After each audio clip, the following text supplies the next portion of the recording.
Hey guys, Dr. Brown here, and earlier we integrated 1 over 1 plus sine theta cosine theta with integration with respect to theta. We ended up with the natural log of 1 plus tangent theta over 2 plus c.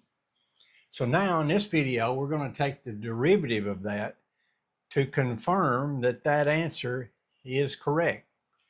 Okay, so we know the derivative. That's not with respect, that's with respect to theta. All right, so the derivative of a constant is 0, so let's leave it out. And we know when we take the derivative of a natural log, we end up with the derivative over the function. So my function is natural log of 1 plus, well, my function is 1 plus tangent theta over 2. That's my function, okay? So I'm just going to go ahead and write that down. Okay, and then my derivative of this guy, derivative of a constant is 0. Derivative of this, there's an outside function and an inside function.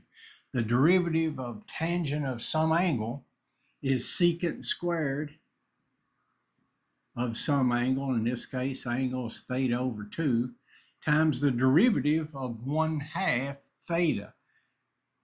So the derivative of that would be 1/2 d theta, okay?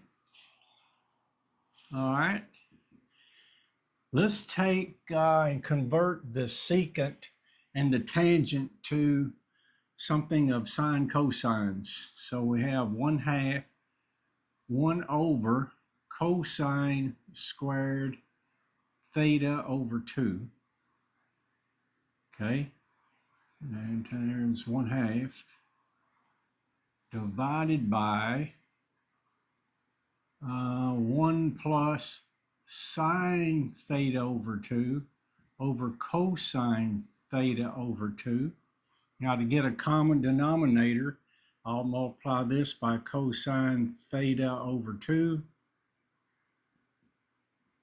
over cosine theta over 2.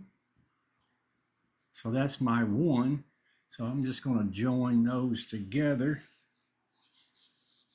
So now I have cosine theta over 2 plus sine theta over 2 all over cosine theta over 2. Okay, now I can invert and multiply. As a matter of fact, I'm just going to write that up here. Cosine theta over 2 divided by this cosine theta over 2 plus sine theta over 2. So I've inverted and multiplied. So you'll notice one of these cosines cancel. So to get one of those, so I end up with 1/2 over, trying to leave this guy in the numerator, cosine theta over 2 times cosine theta over 2 plus sine theta over 2. Now, ultimately, I need to end up with a 1 in here. I tell you, let me distribute this first before I do that. So I have 1/2 over cosine squared theta over 2 plus sine theta over 2 times cosine theta over 2. Now, let me multiply this by 2 over 2. So I can get a 1 in the numerator. If I multiply just the numerator, that doesn't work. I need to multiply my fraction by 1, which in this case is 2 over 2. So, and I need to distribute that to each term here. So I have 1, matter of fact, let's go up here, 1 over 2 cosine squared theta over 2 plus 2 sine theta over 2 cosine theta over 2. Okay, what to do with that? Well, there's a formula out there. It says cosine of a half angle, cosine of theta over 2. It equals the square root of 1 plus cosine theta over 2. All of that under the radical. If I square both sides, then this radical goes away. If I multiply each side by 2, that 2 cancels.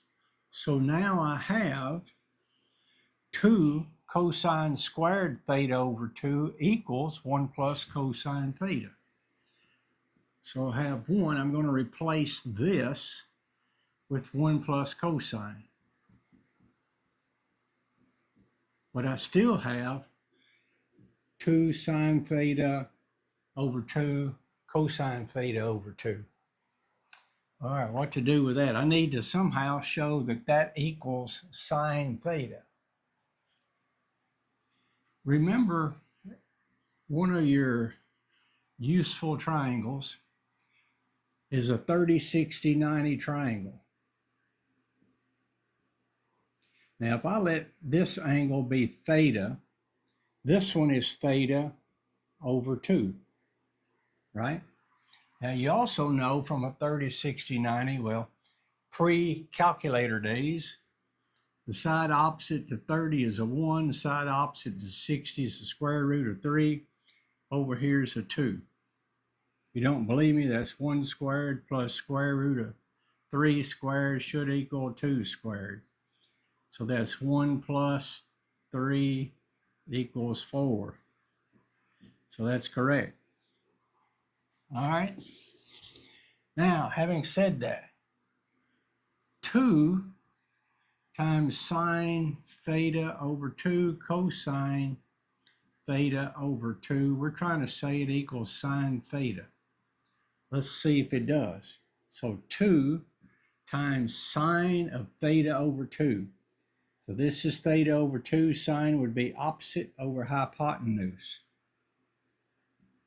Okay, cosine theta over 2. Cosine of would be square root 3 adjacent over hypotenuse. So this 2's cancel, so it ends up being square root 3 over 2. All right, sine of theta. Sine of theta would be the opposite over hypotenuse, which is square root 3 over 2. Hey, how about that? Okay, so we can replace this with sine theta. Now, they're not in the same order, but you get the idea. We've just proven that that answer is in fact correct. Why are we doing this? Hey, together we're trying to build a better tomorrow through math. Keep studying. Check out the half angle formula problems. They're all around. They're pretty cool. All right, that's all for now. Talk to you next time. Thanks.